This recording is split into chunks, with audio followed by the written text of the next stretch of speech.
اگر با زبان مردم امروز بخوایم حرف بزنیم، حمد یک مثبت نگری بسیار عمیقی در خودش داره.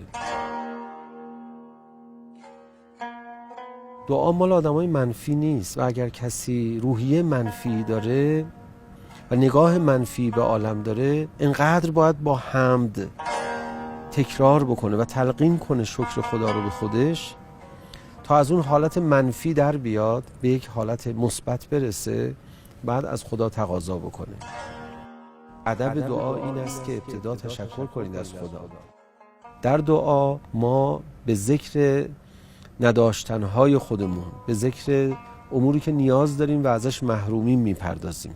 قبل از اینکه ما نداشتنیهای خودمون رو بشمریم، ادب اقتضا میکنه اونهایی رو که خدا لطف کرده یک بار مرور کنیم. و چقدر زیباست که در روایات فرمودن ادب دعا این است که قبل از مسئلت به شکر و حمد و سپاس الهی بپردازیم. حمد باید بکنه خدا رو به خاطر قرآنی که به او هدیه شده، حمد کنه خدا رو به خاطر رسولش، حمد کنه خدا رو به خاطر اولیائش.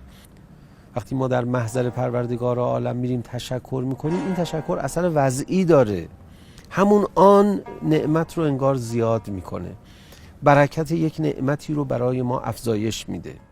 لئن شکرتم لازیدنکم، اگر شما شکر کنید نعمت رو بر شما زیاد میکنه. بلکه شاید به معنای دقیق تر باید بگیم لئن شکرتم لازیدنکم، شکر کنید خودتان بزرگ میشوید، خودتان زیاد خواهید شد، خودتان سعه وجودی پیدا میکنید. شکر کنید خودتان بزرگ میشوید، خودتان زیاد خواهید شد. ادب دعا این است که قبل از مسئلت به شکر و حمد و سپاس الهی بپردازید.